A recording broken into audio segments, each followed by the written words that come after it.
Hey, everybody. Hey, Hey, welcome to another episode of Winephabet Street. And I am going to start right off by telling you that this is going to be a spectacular episode because we are talking the letter R, we are talking Riesling, and we have the Riesling King here with us. Stu Smith of Smith Madrone Winery. I'm telling you, if you want Riesling, if you want to know about Riesling, Smith Madrone and Stu is where you go. So welcome, Stu. welcome. Thanks So for having excited me. to have you. Looking forward to it. It's going to be fun. All right. So in case you don't know who I am Lori, your co-host. I am owner of Draceana Wines. I write and podcast under Exploring the Wine Glass. I am a UC Davis graduate in winemaking. I am a WSET level 2 champagne specialist and Somm Service certified. And I'm going to hand it over to Deb now. I'm Debbie Gioquindo. I am a certified specialist of wine and a wine location specialist in Port and Champagne. I write under the Hudson Valley Wine Goddess, and I'm an author of Tapping the Hudson Valley, day trips and weekend itineraries visiting the Hudson Valley wine region. And big news, we're opening a restaurant in North Wildwood in 2 weeks, actually 3 weeks. Yeah, 2 weeks, Lori. Uh-oh. May 7th and 8th is our soft opening. May 14th is our grand opening. And I need my head examined. But other than that, I'm sure I probably left something out, but I'm handing it over to Stu. All right. So, Stu, tell us a little bit about yourself. Well, I went to UC Davis too as a graduate student. I did my undergraduate work at UC Berkeley, and people often ask, how'd you get in the wine business? Why did you want to get in the wine business? And I realized as a college student that I liked wine more than beer. And pretty unusual for a football player, a rugby player out of UC Berkeley. And I had a lot of friends. I met a lot of friends that came from the Napa Valley, and I'd go up and visit. And it was like, I don't want to go back to LA area. Been there, done that. It was a great place to grow up, but I didn't want to go there. And so what the heck? I said, as a senior at Cal, I became what was called an inter-campus exchange student. Took the introductory class out at Davis, loved it, applied for graduate school and got admitted. And Lori, I was Dr. Amarin's and Singleton's first teaching assistant for VIT 3. Wow. Yeah. Wow. Yeah, it's my claim to fame. Well, you've got a lot more to claim to fame than that. Well, that actually is one of my proudest achievements is to be their very first teaching assistants there. Wow. Well, and I used to have, and I don't know when you were whether he was still alive or not, but I had AJ Winkler sign my general viticulture book. No. Oh my God. Yes. Oh my God. Yeah, he was still alive. He was in his 90s, and he lived in Texas, and he would drive up to UC. And one day he was there, and I had my book, and he signed it for me. Oh my God, that's got to be like a prized possession, huh? Yeah. Wow. That is so awesome. So that's how I started into the biz. I found a piece of property on the very top of Spring Mountain in the fall of 1970. And Napa Valley at that time was very, very different than today.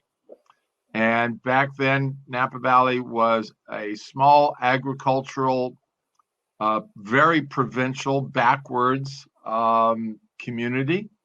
Wine was not the dominant agricultural product by a long shot. Chickens were there, livestock was there, wine grapes were part of it, but not the big dog that it became. And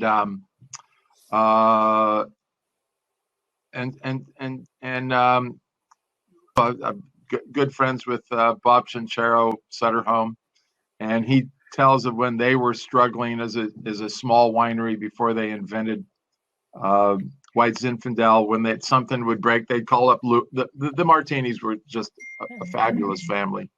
And Louis would say to Bob, "You know where everything is. Just rummage through your stuff, our stuff, until you find what you need." And it was a really fun period of time. And it was kind of, I think of it as the renaissance of the wine industry. Prohibition was ended in 1933, December 5. And from 33, the next 33 years, everybody was rebuilding from more or less rotten tanks and barrels and trying to learn how to make wine again. And Bob Mondavi opened the winery in 66, and that kind of started this renaissance period that I think of. And I was fortunate enough to know the Joe Heights and the Louis Martinis and the Bob Mondavis and the Peter Mondavis and that group. And so I feel very fortunate. And Andrei Chalichev in the summer of 71, I worked under Andrei Chalichev, mapping all the vineyards that they had. He was pissed off that the family had sold off to out of there, and I'd come in and I got into a big fight with him because I was asked to map all of the vineyards that had been sold. And there was one vineyard especially interesting. Well, there's two. Well, actually, they're all interesting. But on what was called the Keg Ranch, which is now Round Pond, there was in the northeast corner a thing of mixed reds. And you could obviously tell very easily that there was Zinfandel there and Carignan there and Grand Noir but there was this other varietal, and for some reason a bunch of suits were out that day, and I said, look, these are the varietals that I know that are there, but there's this one varietal which is about 20%, and I think it's Blauer Portuguesa, but I've never seen Blauer Portuguesa, but I think that's what it is. And these guys looked at me and looked at one another and said, what are we doing out here? Who cares? But that endeared me to Andre, and I was very friendly with him until his death. And it was a pleasure to be able to touch these men and certain women that had made the industry what it was up to that time. Awesome. Yeah. That might be the best introduction to Winephabet Street we've ever had. Yes, I love it. I agree. I love it. Yes. So we're gonna play our little song, and then we are going to get into Riesling. Okay. Sounds good.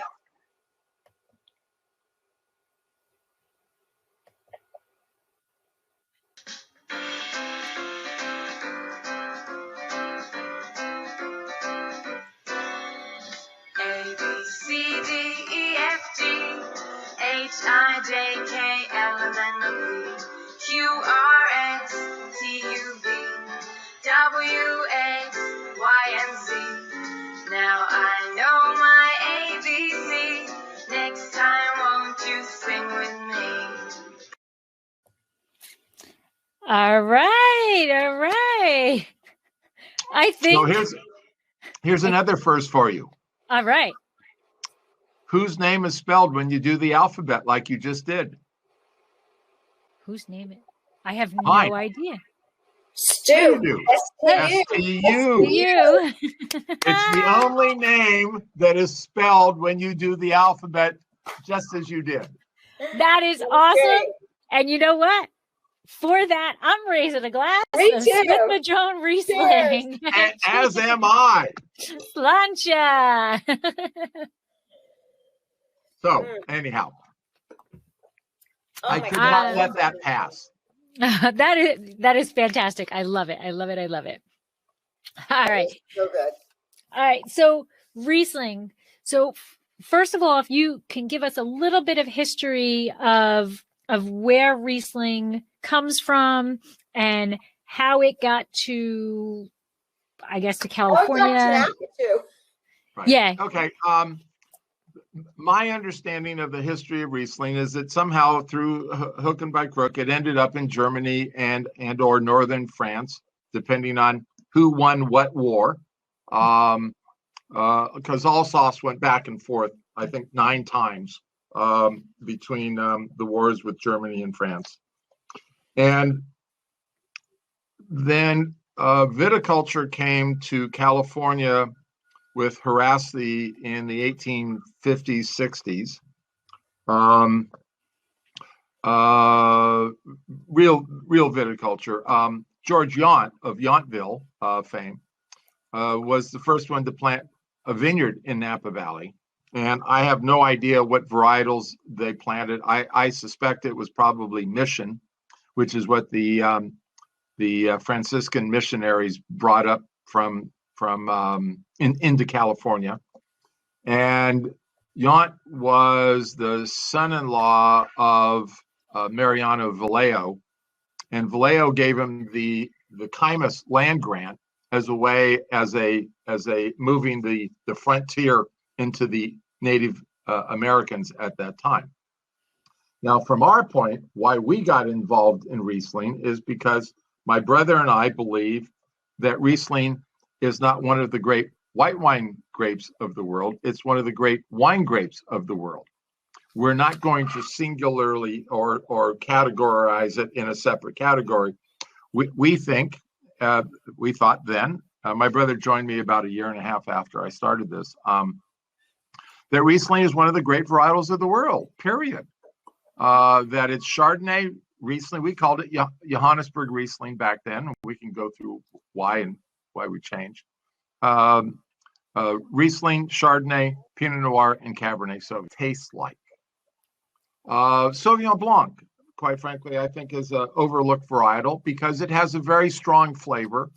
And when you think of Sauvignon Blanc, you can also feel that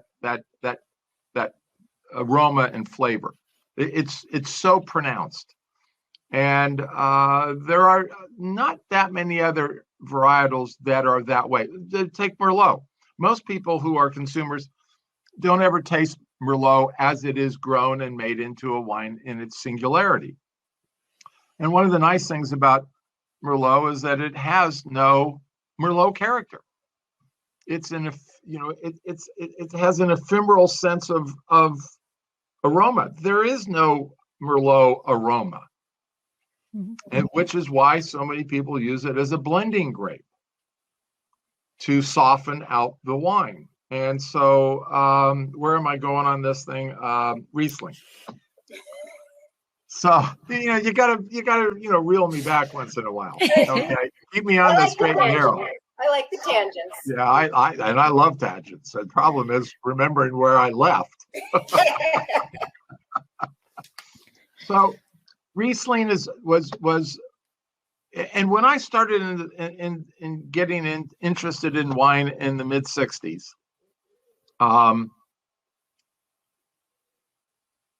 Riesling was almost as popular as any other grape.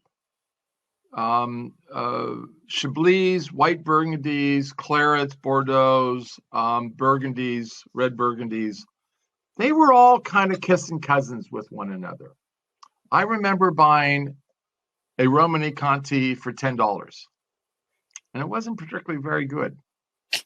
And it was a whole way different wine world. And when I was at Berkeley as a senior, there was a wonderful wine shop called Jackson's Party Service on the the southeast corner of Berkeley going into Claremont. And they had a bottle of 61 Lafite. And I was working at a wine shop in Orinda, and I knew about all the different wine shops and what they had. And they had a bottle of 61 Lafite. And I'd go in there, and if you guys ever saw the movie Dr. Strangelove, where Dr. Strangelove reaches out his hand to buy it, and then he brings it in, and he beats his hand down. That's how I was with that bottle. It was $27. Oh, my gosh. $27 for a bottle of 1961. And I just couldn't do it. That was a lot of money back then. That was a huge amount of money. Beaulieu was selling their regular at Cabernet at 275, and the reserve it was like at 375. And I took my big brother to a store on the Solano Avenue. I've forgotten the name of the store. It was on the north side of the deal. And I bought a case. The first case of wine I ever bought was a case of 66 Pichon Baron. And I wrote this check. It was so extravagant. Right. Yeah, I was shaking to do this. It was $43 and change for the entire case. And so to pay $27 for one bottle was just insane. And I couldn't do it. I never could do it. I never did get it. But I had the whole case of the 66 Pichon Baron. So I think it was not a bad trade-off. But anyway, not a bad trade-off. Back to our Riesling. We love Riesling. Our first wine that we made commercially, legally, wasn't the first wine we made, but it was the first wine that we had. My brother and I built the winery and started in 73.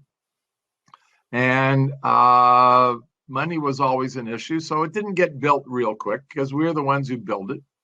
And our first real legal crush was 77, and we did the Riesling, just 269 cases of Riesling. Because when we bought this, what made you plant Riesling? Well, because we were good, arrogant American boys.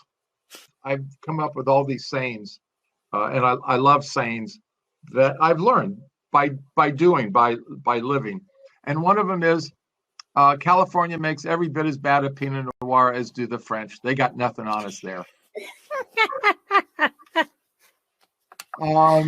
And that's especially true since I don't make it now.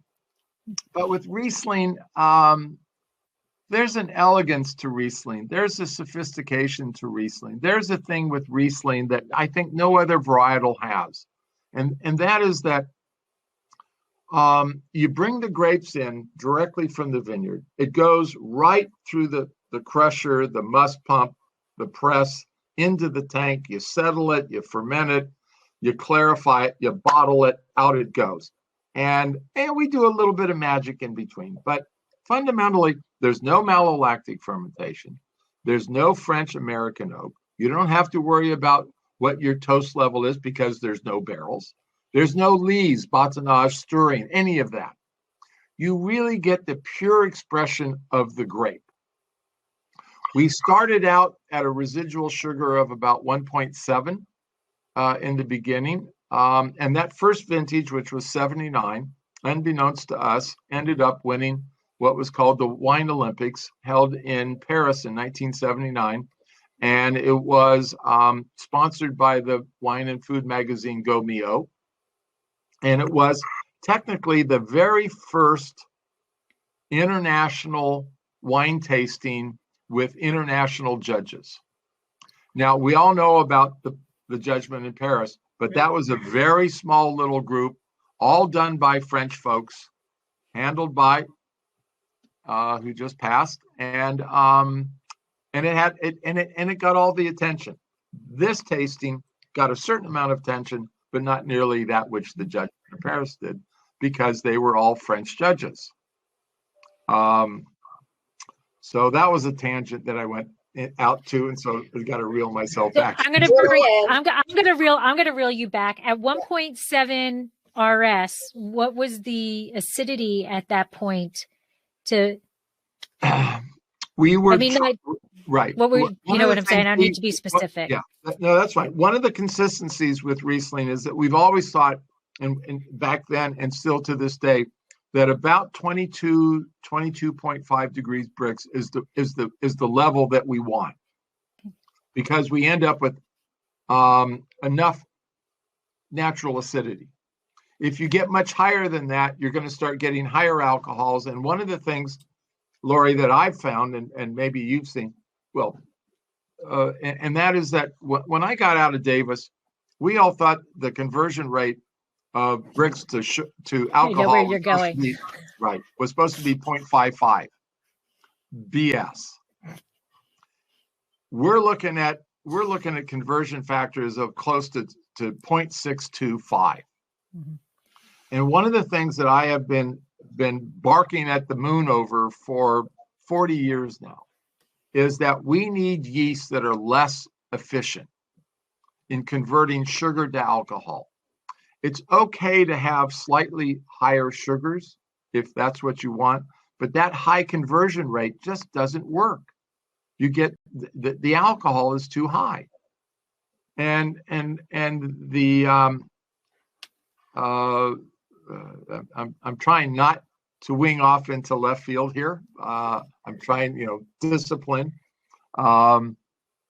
We need to have yeast, the manufacturers of yeast, come up with less efficient yeast.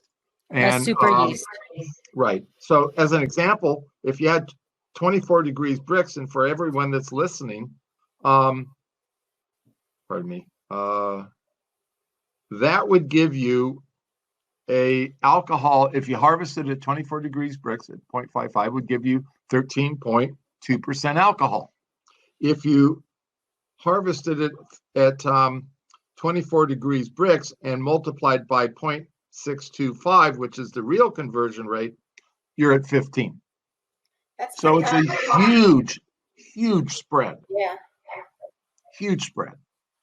And back to Pinot Noir, I know we're on R, but there's a P in the world. And when we started making Pinot Noir, my brother and I said, look, there's no one in California that we can mimic, to look at and say, okay, they're doing it right. Because frankly, Pinot Noir is enormously difficult to make a good one. Anybody can make a Pinot Noir, but to make a good one is really special. And so we said, since there's no one in California that we can follow, let's have an attitude that is very cavalier. Who gives a shit? What does it matter? It's just Pinot Noir. And maybe that way we will stumble onto the way to do it. And one of those things that we did is that we started, and this we started in 75. We started making Pinot Noir with what I called a Bronco fermentation. We used wild yeast. And since we were in the West and it's wild, I called it a Bronco fermentation. And did you trademark that? I did not. That that was not the attitude back then. Today, that's the attitude. So what happened is, and it worked like clockwork, and that is Clecra, which is a wild yeast, took off at about 3.5 days on the dot. And for everyone listening, that's both good and bad, because Clecra kicks off ethyl acetate, which is nail polish remover. And so the first time this happened, I went, oh God, we screwed the pooch on this one. And by then, I'll go to my book, and I'm going, Clecra kicks off ethyl acetate, but dies off at about 1.5% alcohol. And then the dominant yeast in the winery takes off, which is Saccharomyces cerevisiae, and whoosh, the thing finishes. So unbeknownst to us, we were the first winery. Well, we knew we were the first winery to go back to wild yeast, and we didn't know, because nobody thought it was of any importance, and that is that we did a pre-fermentation maceration, a cold soak, if you would. Now, the issue about cold soaks is that there's no alcohol, so there's no real extraction. And so what I learned, and which you'll have to get me off P and back onto R, is that one day I was on top of the tank with my flashlight looking down into the tank, and the whole front of the flashlight fell out. So 2 big D-cell batteries plopped into the deal.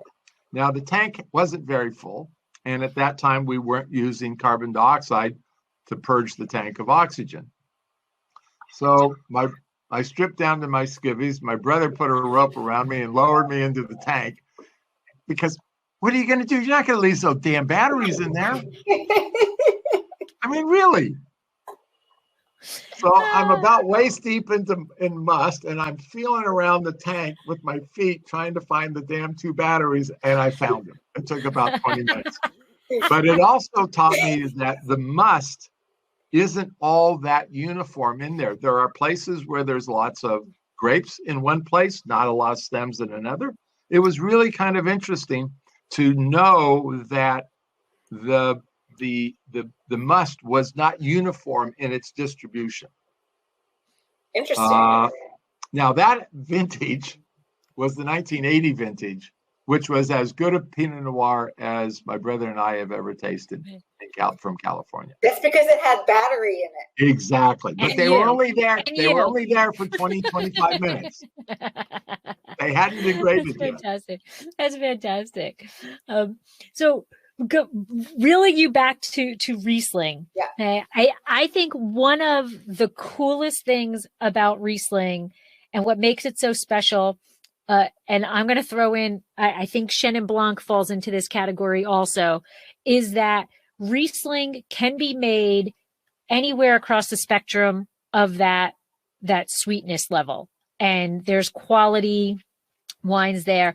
So what is it about Riesling that allows you to make a dry Riesling, a semi-sweet, a semi-dry, a semi-sweet, or a sweet Riesling? Well, first of all, we started out at 1.7% residual sugar, and we called it off dry. And I hated the term off dry. Who wants to call their wine off? I mean, that's just that's just awful. Right. And we dried it down, and we've gone as low as 0.43, and we figured, and we realized that was a little too low. And we're generally bouncing around in the 0.65 to 0.75. And one of the things about Riesling is that there is no nomenclature, legal or otherwise, that tells you what style or how dry the wine is. When I was younger and a little bit more kind of wild-haired, I thought maybe we should put on the side of the label number of candy bars, 3 candy bars, 2 winery, where people could taste it, but that it was a hard sell outside the tasting room because people had this perception that it was sweet. So and so I was saying, so it sells for you well, yeah. And I said, and what level of sugar is it that sells best for you? Oh, we do a dry Riesling. And I'm going, wow, that's strange. And finally it clicked into my head, and I said, well, by the way, how dry is your dry Riesling? He goes, 2%. Because there was no legal definition. And that's one of the problems with Riesling all along, is that the consumer doesn't know what they've been doing. I have been threatening for decades to put back to the label dry here. And my view is that anything under 1%, pretty much like champagne, is dry. But how about the International Riesling Foundation, their scale, putting the little scale on the back? Doesn't work for me. No. Okay. My candy bar scale I thought was better. I like the candy bar idea. I knew that wasn't going to work. I like the candy bar. The other thing that we did with Riesling is in 1983, I was teaching over at Santa Rosa Junior College in the evening in viticulture and enology, the basic viticulture and enology class. And I used to say that California needed to stand on its own 2 feet. We should not be using European place names. And when I got into the business back in the late 60s, Chianti and Burgundy and Rhine wine and Sauterne, these were all terms. I even want to say, but I won't be very strong in this belief, because nobody else remembers it. But that Wente brothers had a Chateau Yquem wine, and it was a sweet dessert wine. And I've heard that. have you? Yeah. So it's not a place memory. I really did remember that. Yeah. Okay. Thank you. Tonight is worth all of that just for that confirmation. And then I would bring out our Riesling, and it said Johannesburg Riesling. And I'm going, that doesn't work. So the next morning I was at work with my brother, and I said to Charlie, Charlie, what do you think about shit canning Johannesburg and calling it just Riesling? He goes, yeah, that works for me. Go ahead. So that started a 6-month battle with the Bureau of Alcohol, Tobacco, and Firearms. And this was like 83. And we didn't have faxes. We didn't have email. You had to either phone or write a long letter. So I had this long running battle with them saying, I want to call it Riesling. And they wrote back saying, sorry, but Riesling is not an approved name. And if you don't like Johannesburg Riesling, you can call it White Riesling. That's the other approved name. And I used their name. And finally, after 6 months of me badgering them, they got me on the phone and said, we've approved your label. It's just Riesling. Nobody cares. Leave us alone. I was going to say, they were like, leave us alone. You win. You win. That's right. And it is the only time I have ever won against my government, and probably the only time ever will. Now, St. Michel, bless their heart, asked for an 8-year use up, and the BATF gave it to them because they said it's going to take 8 years for them to transition their people from Johannesburg Riesling to either Riesling or White Riesling. Wow. Because about 4 years after that, the BATF did 180 degrees and outlawed Johannesburg Riesling, but still allowed White Riesling. And they gave anybody who, besides St. Michel, petitioned them and got it, but anybody could have used it, I think. An 8-year use up. In other words, in 8 years, they got to call it Johannesburg Riesling for the next 8 years.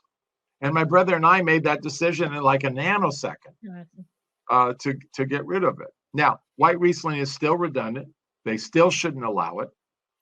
But that's one of the things that I'm very proud, my brother and I are very proud about, is that we were the ones responsible for bringing in Riesling as the true name of the varietal, and for shit canning, pardon my French, Johannesburg Riesling. And so for about 15 years, we were the only one doing this, and we were the only one who could have, although we didn't, export wine to Germany because it would have been approved by them because it was Riesling. Interesting. Wow. Yeah. That's you got lots of claims to fame, but that's a huge claim to fame. You know, it's one of the ones I'm very proud of.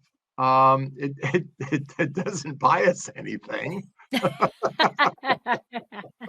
it is you know, and I think it shows our love for the varietal. We just love the varietal. You know, the other thing as we're talking about it is that there's no other varietal white wine that ages as well, nor, and then we'll go back to it, but nor is there any other varietal that is accompanies food in a way that Riesling does.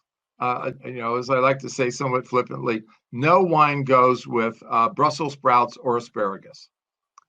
But after that, there's no wine that is more versatile, that can go with more things than does Riesling. And when you age Riesling, you age, and not every vintage, I have to be, you know, honest about this. Not every vintage is going to last 25, 30 years. But when they are good, they are every red wine. And with our Riesling, you get a bottle which is really close to greatness. Yes, and the 16 is just. So I'm just going to take that time to segment. So to prove that Smith Madrone's Rieslings are age worthy, they currently are selling a vertical of 6 years. 14, 15, 6 years. 7 doesn't make sense in packaging. 17. 14, 15, 16, 17. Yes, right. For $250, which we think is a great deal. And so you can go back and see how the vintages are. And that also exemplifies what it is that we believe in winemaking, which is that vintage dating is a celebration of the diversity of the vintages. And that's what wine is all about. It's not pounding the square peg through the round hole.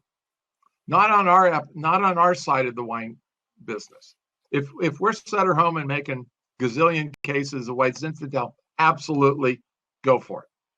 But what we're trying to do is to get the vintage into the glass of wine. Whatever Mother Nature put or didn't put into that wine, it's our job as the grower and the winemaker to extract that and to get that uniqueness into that glass.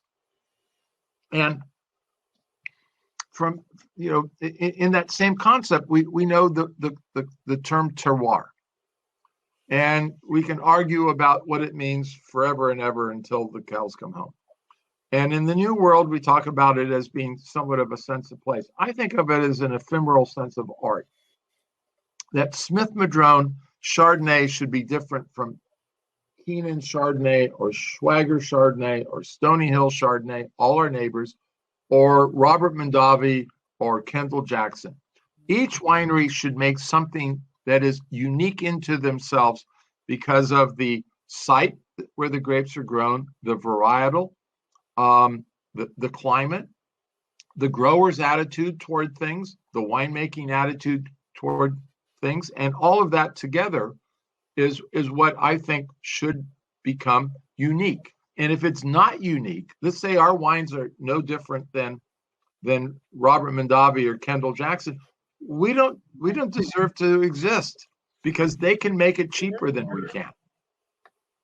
We believe that we can make something that they can't. And so that's our reason, to exist, is to make something which is unique and different. And we make wines for ourselves, my son, Sam, and my brother and Charlie and myself, we make wines for us. If we like the wines, then we think there are enough people out there that have a similar palate to us, and we stay in business. And if we get so whacked out that nobody else likes the kind of wines we like, then we don't have a reason to exist. So let's talk about what's in our glass. Yes. Shall we? So yeah. Lori and I have the 16. Yes. And you have the 17, correct? I have both the 16 and the 17. Both? Yes. What's a petrol in it? I love the 16. The 16 vintage was a terrific vintage. So it was warm, wasn't it? I don't even know it anymore. No. The fires have fried my brain. Oh. Between the fires and the pandemic, I don't remember squat anymore. What I know is that the 16 Chardonnay, the 16 Cabernet, and the 16 Riesling, and the 16 we do a Cook's Flat Reserve, they're all just fabulous wines. And kind of like my children, I don't take credit and I don't take blame. And if you want to blame somebody or credit somebody, it's Mother Nature. It's her doing that allows us to make wine from really special grapes. And we do the same thing in growing grapes pretty much every year. And that stamp, that uniqueness, that diversity is, I think vintage dating is to celebrate that diversity, as I said earlier. It's so important for a small winery not to make it all the same. There should be differences between vintages. The 17 I had just before I came here is a little bit more austere at this same stage. This wine is just beautiful and a lovely, just elegant aroma of floral and flowers and I mean, it's like sticking your nose into a bouquet of flowers. I'd go with that. I'm loving it. It's just there's an elegance with it, and it just dances. And it's also hedonistic. It just it thrills the senses. Mm-hmm. And also another one is that you taste the taste is confirming the aroma. And yes. And for me, that's a little thing that I really like in a wine. Not all wines get that. Not even all of our wines get that. But when that aroma and that taste are coordinated together, that is the balance that I'm really looking for. And and it's wonderfully balanced. Yes. I mean, and that's what Rieslings are all about, is that balance between sugar and acidity. Mm-hmm. And the interesting flavors and layers that go with it, and our 16 Chardonnay, which unfortunately is sold out, and our 16. I'm just saying, I have 4 bottles, baby. I have 1. Oh, I love that wine. I just think that is a fabulous wine. I have 4. Stu, I've got a question for you. Yeah. On your Riesling, and it's planted on your eastern exposure. Is there a reason for that? Yes. When I was laying out things, by the way, we do have magnums of the 16 Riesling still available. Ooh. And they're very fun bottles. Needs the least amount of heat, and is susceptible to frost, as is Chardonnay. And then Riesling really fell in somewhere in between. The Chardonnay and Pinot Noir push the earliest, the Cabernet pushes the latest, and the Riesling comes out between the two of them. And so on this area that's called Cook's Flat, there's just a little bit of a dip in it. And we put the Cabernet there. We originally planted 5 acres in 1972, 5 acres of Cabernet and Pinot Noir, Chardonnay, and Riesling. And so I put the Cabernet in this one area because of the little dip, thinking that if there was frost, that would be the right place to put Cabernet because it pushes later, so almost 2 weeks later than Chardonnay. So you don't want to put Chardonnay in a place that might catch frost. So then I put the Pinot Noir on the north slope. We put the Chardonnay out on the end of Cook's Flat, and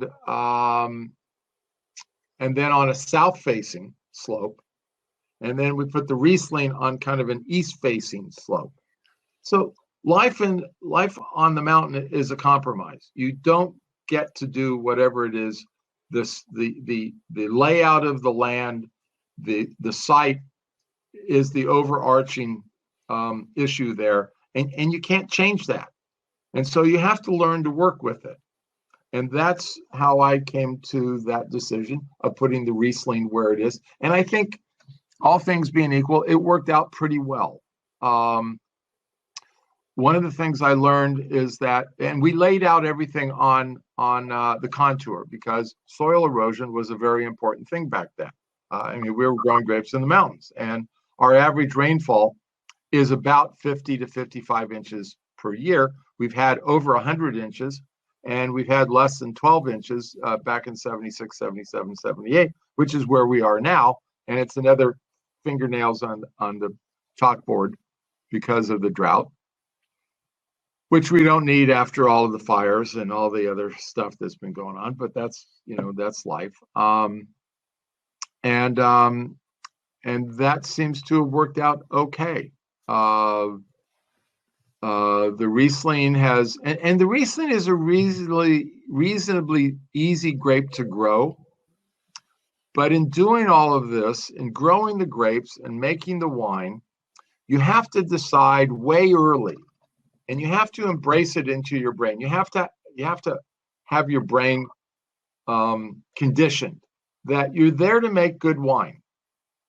You're not there to make quantity. And my brother and I very early on, said we would rather make, let's just say, 500 cases of really good wine rather than 1,000 cases of mediocre wine. Absolutely. You do what is in the best interest of the varietal. If you have if the grapes set a large crop and you think it's too much, you don't think about, well, what's my accountant going to say? You just screw the accountant. You're looking at wine quality, so you don't even have to make that judgment. You've predetermined what your management is going to be, and you just know that you always make a decision for the best quality. And so you drop the fruit, or you don't make the wine. So 17, we had 17 was the fire and a really hot Labor Day, and we lost all of our red grapes to that Labor Day weekend, and so it was never a question of, are we going to bottle the wine, because the wine just wasn't good enough.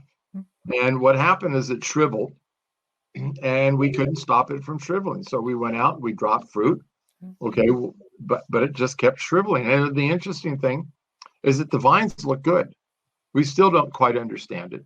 And one of the things that I think as an industry we're dealing with is we really don't have enough research going into rootstocks, and especially rootstocks that are drought tolerant.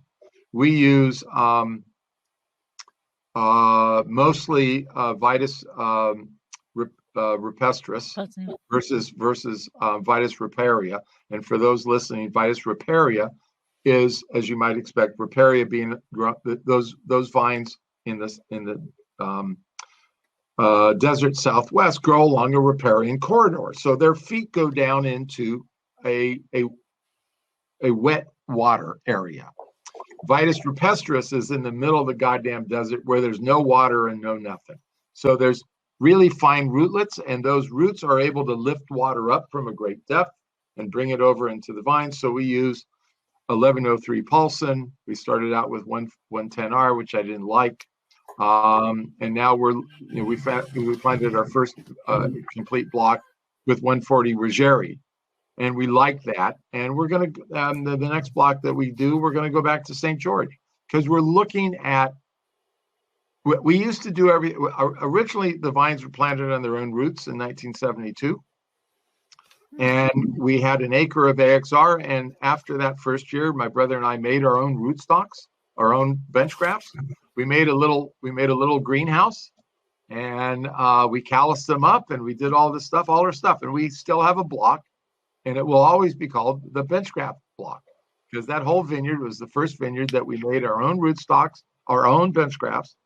Then we grew them in the soil down, which we now call the nursery Cabernet, because it had no rocks, and that's where we grew them for a year. Then we dug them up and planted them anyway. We did all kinds of wild and crazy things back then. So Stu, Michael has a question for you. Yeah.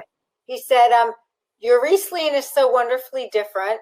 What percentage is attributed to your vineyard elevation versus being dry farmed? Oh, I think I wouldn't say it's either or. I think it's both. We do try to give them water a little bit if we have any, for plastic pots that tomatoes come in, because these were on their own roots, and we were in increased block. We were increased block number 91.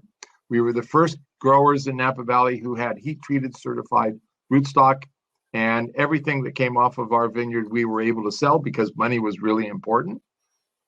And then I said, well, if we could get 15 years out of it, and the reason we didn't graft them is because there was no graftable rootstock that was heat-treated certified. So we planted the 1 acre of AXR, and we made our own rootstocks, and then started doing that, and eventually dealing with that we didn't need to do. Where was I going on this? So rootstock,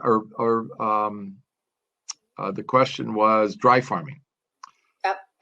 And elevation. I don't know that either is exclusive to the other. Clearly, you can overwater down in the valley floor. I'm not sure that anyone's got enough water to overwater in the mountains. In 17, we had to reevaluate climate because we lost the Cabernet, all the reds, because we had a really, really substantially hot dry spell, and single-digit humidity and wind, and all of those things are climate change direction. And so after that, we started trying to give the vines a little bit of water. Now we start the vines out with water. There's no question. We irrigate when we plant a vineyard up to about 5, 6, 7 years, and it's a little bit like tough love for kids. At somewhere 6, 7 years, we kick them out. But then what I realized is sometimes these kids need to come home and have a little TLC, and that's what we learned with the 17 vintage. That maybe these grapes needed just a little bit of water, and so that's what we've tried to do for the last couple of years, is give them a little bit of a drink, not enough to stimulate growth, but just to keep them from desiccating, from getting too stressed out with the heat that we're now looking at. And then also in this mix with that question is that we have the vineyard is all non-till. So it's not as though we cultivate the vineyard. And so the cover crop takes a certain amount of moisture. And then on top of that, by not cultivating, we can't get any capillary action by cultivating and bringing moisture up from the bottom, from low on. That's the theory. Whether it's true or not, I don't know.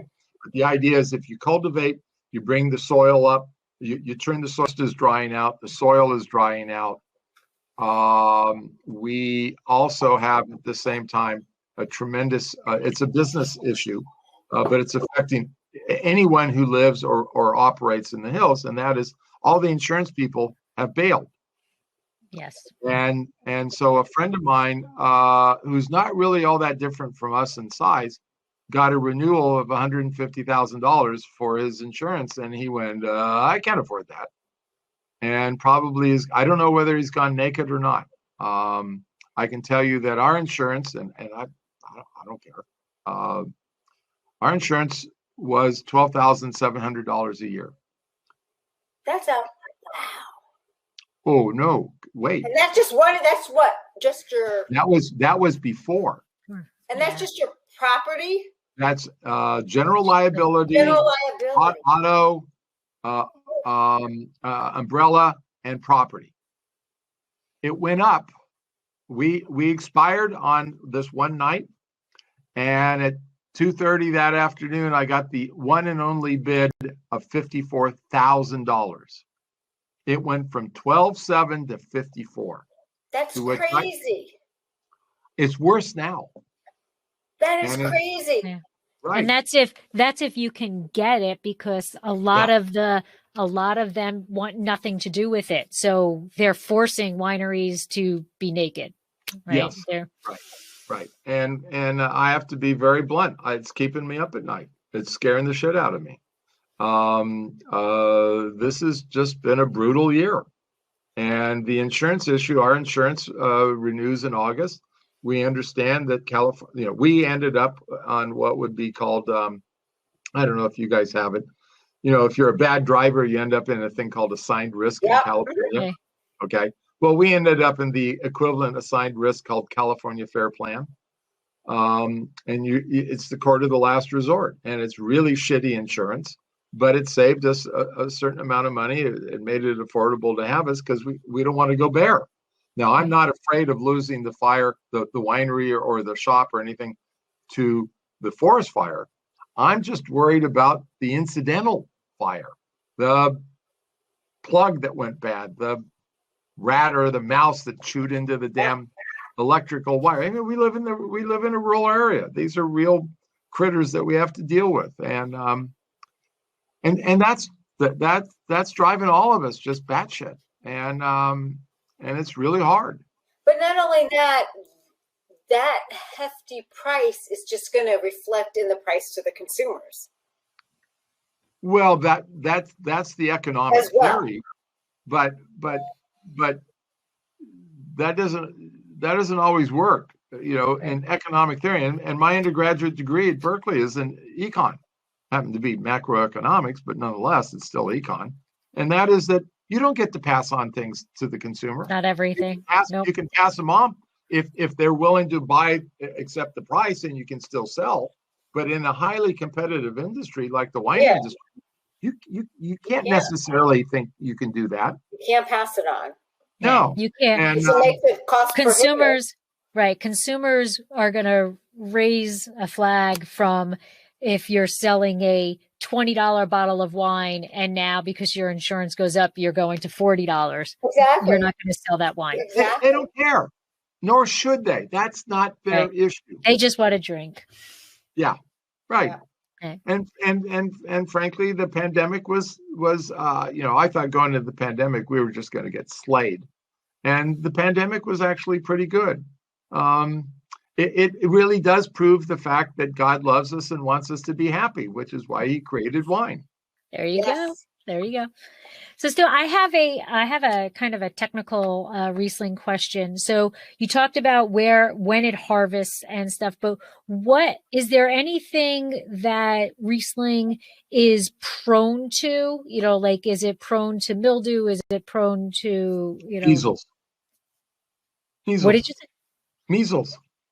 Really? Okay, you're killing me on that. No, it's a grapevine disease.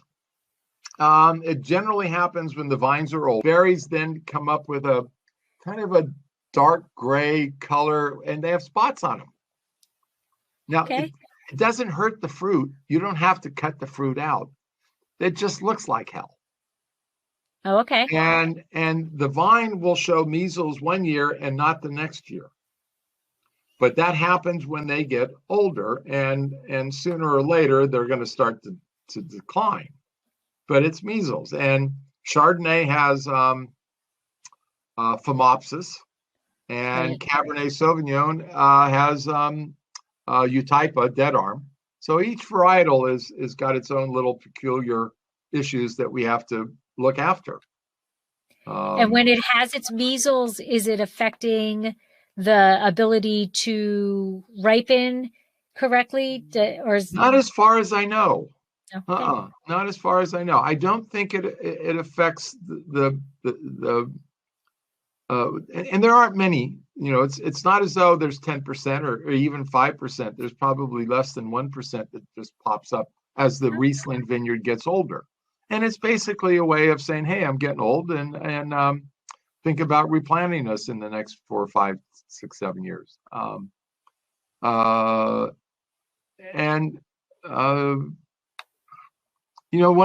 of the wonderful, interesting things about being in the wine business is that you don't know everything, and you only get to replant so many times in your life, and we started replanting because of phylloxera in '98. Some of our vineyards are coming into maturity, real maturity. There was 20, 22, 25 years old.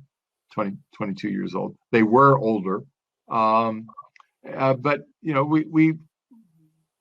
when you, as a grower, when your vines start to decline, in our case, it was because of phylloxera in the late 90s.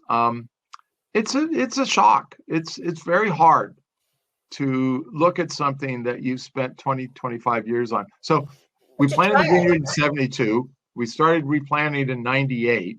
So that's 30 years. So after 30 years, you start replanting a vineyard and you're going, God, that hurts. And it's depressing. I mean, it's physiological. It hurts. These are your babies. These are your children. But then the silver lining comes through, and you get kind of perked up and build up, and you're going, it gives me an opportunity to put into use that which I have learned over the last 30 plus years. So is the row direction going in the right direction? And in our case, sometimes it wasn't. Is it the right row spacing? Is it the right rootstock? What's the trellis system? And so we originally laid out the vineyard entirely over soil erosion. But in the late 70s, we went to non-till. And then in the mid 80s, or late 80s, early 90s, we went to a wheel tractor to farm our property. And if you had said to me in 1971 that we could have a wheel tractor farm our slopes, I would have said you were just flat out nuts. And we have and when I first started into this, the John Deere dealer said, let me send you up a narrow gauge tractor. And I said, a narrow gauge, Bob, you're out of your ever-loving brain. So he sent up a standard tractor, and I'm looking at this thing and I'm going, okay, Bob, you were right. Send up the narrow gauge, because what they can do is spew the wheels way out. And the narrow gauge was lower to the ground, and we can go anywhere with this thing. Now it isn't as sturdy on the ground, nor can it pull the gondolas of our grapes that our crawler does, because our crawler, weighs close to 10,000 pounds, and this damn wheel tractor probably only weighs, even with all the weights on it, 3,000 maybe, I'm guessing. Okay. But it gives us a lot of flexibility. But anyway, the idea is that then we could lay out the vineyards because of non-till, and we chop like a lawn. You just chop the lawn until the water ends, the season ends of the rainfall, and the grass dries out, and then you move on. And so, where was it going on this? So you have dry farming, and just lost. Go wheel me back in. Okay, so I'm going to wheel you back in, but I'm going to completely change the topic. Sure. And let's talk about food and Riesling. Cool. What I are like your that. favorite food pairings with Riesling? I have almost no favorites, but there are none that I don't want to do, with the exception, as I mentioned earlier, which is asparagus. Well, no, not even asparagus. It's goofballs. It's Brussels sprouts and artichokes. Depending on asparagus can actually work. I don't think there's anything that it doesn't go with. It especially goes with any of the white meats, chicken, Silver Palate cookbook, perfect. Yep. Onion soup, pumpkin soup, Marriage Made in Heaven, any of the fusion, Mexican food. Chinese food with Riesling. Yeah, absolutely. Yeah. We've done yours with Mexican, and it's nice. It's okay. It's not the best, but it's better than Chardonnay. It's better than any other varietal, because Riesling has such a powerful aroma and flavor. And so that's the other thing. And what I learned about with food pairing was, again, my subconscious mind. I would be sitting at the table, and I started pushing a little bit of food off to the side to eat at the last thing, because it went with the wine in a way that the other food didn't. So I ate that portion of the dinner first, and then finished up the dinner with that which was the most compatible with the wine. And I realized that I was doing this subconsciously, because the brain, it gets back to this concept I have, which is the brain cheats. It's trying to tell you what you don't want to listen to, so it just takes over.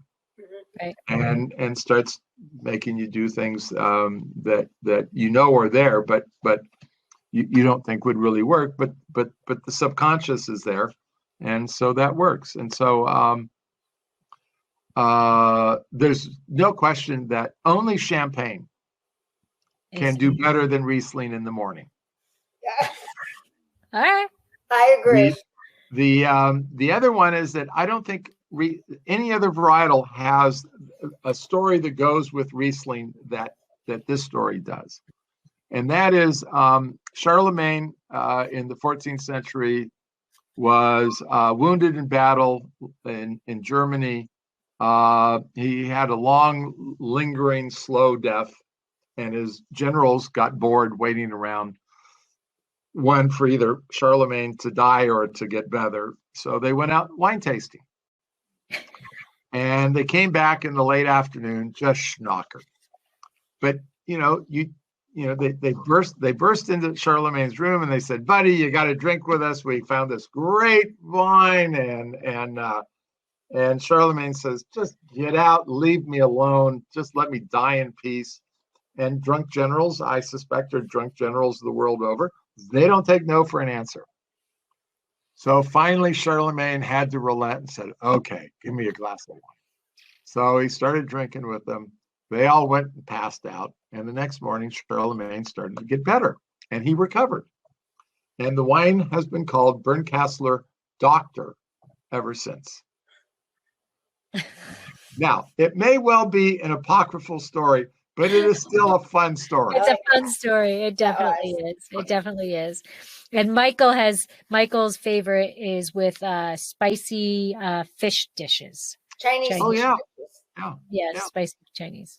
Yeah, I don't know anything that it doesn't go well with, again, except for Brussels sprouts and artichokes. But then nothing goes with Brussels sprouts and artichokes. No, I love Riesling. I probably, of the three of us at the winery, I drink more Riesling than the two of them combined. To me, it is a truly great wine. And it's just so hedonistic and so flavorful and so interesting. And so elegant. And so elegant. The elegance of this wine is just incredible. And I have spent my entire life like Sisyphus, rolling that damn rock up the hill. And just when I think it's going to get over the edge, it rolls back down on me. And as frustrating as that is from a sales point of view, we won't give it up because we know how good it is. And I'm hoping that just like wingtip shoes come into fashion every 40 or so years, Riesling will eventually come back into fashion. Well, I think you are leading the path. I think Smith Madrone is leading the path in that, because there are so many people who say that their favorite Riesling is Smith Madrone. And, to be honest, I like Riesling, but I don't buy a lot of it, but I buy yours every vintage. One of the things we found is that a lot of young people and the sommelier community love Riesling. Why you all and they can't transform this into the next thing, I don't know, but we all have the great knowledge of knowing we love what we know, and we'll see. Yeah. But so I want to thank you for joining us today and sharing your knowledge and your stories, and just honestly, Stu, being you, because I love you. I love you. And I'm honored to finally meet you after tasting your wines and falling in love with your wines and falling in love with you. So thank you. And I can't wait to be able to come out and visit you in person. Well, we're looking forward to that. We're trying to figure out when we're going to reopen. We don't know quite yet. I think the rush to reopen is somewhat sophomoric, maybe, or whatever the term would be called. We're a little reluctant to open until we can treat people the way they should be. We think they should be treated. Mm-hmm. And if I never read another protocol about how to deal with something because of the pandemic, it will be way too soon. Oh, I hear you. I concur. Yeah. Yes. I hear you. So we want to be, I'm sorry, go ahead. No, go ahead. You go. Well, I just want to say that we want to be able to greet people in a very natural way and be hospitable. And as long as there are all these restrictions, that just doesn't seem the way to do it. Yeah, it's a very awkward situation. Like, all right, so I'll shake your hand. No, I'm not going to shake your hand. No, I'm going to do, it will be nice when it's just back to being a human being to another human being interacting. Going like this. Yes. Exactly. And one of the things about the wine, And that is that I think wine is one of the greatest beverages ever created on earth. And it really belongs, it's a social beverage. It's not a beverage that you want to drink by yourself. I mean, liquor's quicker. I mean, in fact, but that's not what wine's for. Wine's there to share. Go for it. Battle another day. Yes. Yeah.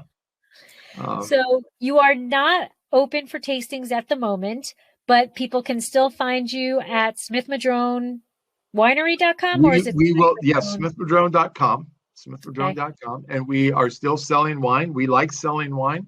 It's what keeps us going. But we're thinking about, we can't imagine that this, Gavin Newsom has said California's opening on June 15th, and we're going to hold him to it. Good.